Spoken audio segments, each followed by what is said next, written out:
Yang pasti saya dan Anda itu kan penduduk Indonesia gitu ya. Anda memenuhi syarat, harus memenuhi syarat prosedur sebagai penduduk. Kita kerjasama sama orang yang kita bayar, yaitu pemerintah. Bahwa yang sebenarnya yang butuh KTP itu pemerintah, bukan kita. Kalau kita itu begitu lahir ya sudah langsung warga negara. Pemerintah kita bayar untuk ngurusin kita, sehingga dia butuh data tentang kita. Bukan kita yang butuh KTP aslinya. Mestinya kita yang datang ke kantor kecamatan, Pak, mana KTP saya? Aslinya seperti itu. Kayak di Jerman kan, begitu anakmu lahir kan, kamu telepon ke kantor kota Madya apa-apa, langsung mereka datang bawa akte, bawa uang, beasiswa dan seterusnya. Uang untuk ibunya segala macam. Mereka yang datang karena mereka buruh kita, mereka pegawai kita. Nah Indonesia yo cara berpikirnya memang setengahnya dipelihara terbalik seperti itu. Misalnya kereta api merasa kereta api itu punya KAI, stasiun itu milik perusahaan kereta api kan gitu kan, itu bukan punya rakyat. Sehingga mereka bikin aturan tanpa mendengarkan siapapun saja kecuali pendapat mereka sendiri. Dipikirnya itu milik perusahaan. BUMN itu merasa perusahaannya milik dia, kan banyak yang gitu. Lah ya ora iso tanah itu tuh tanahmu. Kamu bagaimana bisa punya itu? Oh kamu dibayar tiap hari oleh rakyat kok. Dan gitu. Nah itu pikiran-pikiran ekstra dari soal penduduk tadi. Nah saya kan sebagai penduduk kan taat-taat saja tuh saya. Kalau saya kemana-mana saya bawa surat, identitas saya jelas. Urunan RT saya ya, urunan RT. Jadi sebagai penduduk saya tidak pernah menyalahi apa-apa. Tapi kalau sebagai warga negara, saya ingin berdiskusi dulu. Sebab warga dari suatu negara kan gitu. Saya warganya negara. Maka disebut warga negara.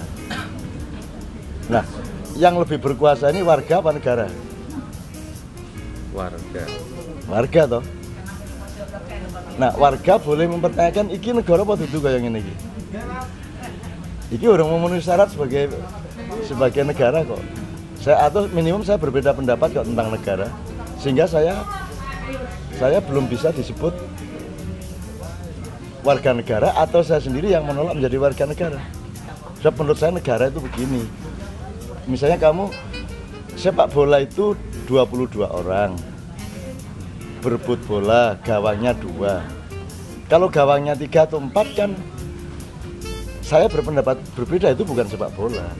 Jadi jangan disebut saya pemain sepak bola. Gitu.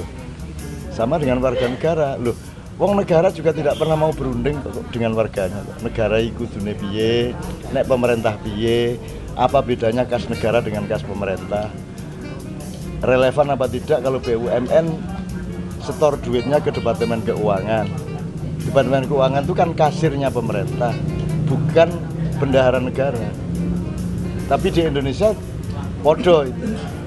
Rumah tangga sama keluarga sama gitu. Nah saya tidak sependapat. Maka kalau saya harus jadi warga negara, lu sik ta negara ini sing piye? Saya bukan makar loh. Gitu loh. Kalau mau diterusin, lu wong kamu juga tidak punya pegawai negara. Yang kamu punya itu pegawai negeri. Pegawai pemerintah itu ya. Pegawai negeri itu kan kata yang tidak berasal dari dunia konstitusi atau hukum atau birokrasi. Negeri itu kan bahasa budaya. Jadi lagunya Gus Bini, padamu negeri, ora iso diganti padamu negara, ora iso. Negeri itu bahasa budaya, bahasa kesenian, bahasa romantis. Jadi kalau pegawai mestinya PNS itu pegawai negara sipil RI. Jadi mereka pegawai negara, bukan pegawai pemerintah. Kalau memang sekarang mereka itu taat kepada pemerintah, ya rubah namanya pegawai pemerintah sipil, PPS. Jadi sebenarnya Indonesia dirubah dari satu huruf tok itu sudah lumayan kok. Karena itu akan menimbulkan kesadaran. Jadi Anda karyawan PNS di kabupaten, Anda tidak punya kewajiban untuk taat kepada bupati. Anda tidak punya kewajiban taat kepada presiden. Anda itu pegawai negara, maka yang Anda taati adalah undang-undang negara. Posisimu sama dengan presiden, taat kepada undang-undang. Sekarang kan enggak. Kamu di kantor bupati ya taat sama bupati. Lu yang satu pegawai negara yang disebut negeri itu, yang satunya outsourcing 5 tahun kok. Bagaimana mungkin tidak masuk akal wong di TKI outsourcing 5 tahun kok ditaati oleh karyawan permanen. Orang rasional babar pisan. Makanya bupati terus boleh ganti ini, ganti itu. Pada dasarnya kan tidak punya hak. Makanya negara sama pemerintah harus jelas bedanya. Kalau sudah cara dibalik jadi tujuan, tujuan jadi cara, kan tidak usah diskusi, itu mesti salah, mesti hancur ya. Orang sekarang sholat jadi tujuan, surga jadi tujuan, agama jadi tujuan. Ya toh? Sholat diagamakan, agama dituhankan. Sekarang kan gitu. Jadi sholat itu, nek wis sholat rajin kuwi prestasi. Iso maca Quran prestasi, cah cilik TPQ kok apal sak juz prestasi. Kok prestasi loh? Apa pengertian prestasi itu? Akhirnya kalau prestasi berarti ada kompetisi. Nah, kalau Anda mempergauli Al-Quran dengan kompetisi, ya wes. Mulanya kan saya selalu bilang tidak ada pembaca Quran yang baik. Tidak ada qori yang baik, yang ada qori yang ikhlas atau yang tidak ikhlas. Kompetisinya di situ sebenarnya. Siapa ikhlas lebih juga baik. Kompetisinya tidak kelihatan dan tidak dirasakan. Kompetisinya tuh di mata Allah kok. Wis itu urusan Allah, tidak ikut-ikut. Tidak ikut-ikut.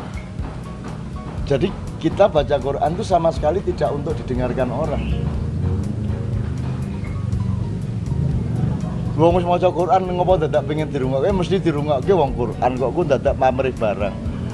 Wis mesti dirungokke to. Angger apa meneh kowe ikhlas nek saka atimu kowe mlebu atine wong. Ini kan biasa maca Quran ngene iki. Iya. Salat kok prestasi bukan dong. Salat bukan prestasi. Salat itu kamu memperbaiki alat perjuanganmu. Belum prestasi. Asah-asah wajan kok prestasi. Prestasi ku nek wis dadi jajan, dadi panganan ning warung kuwi prestasi.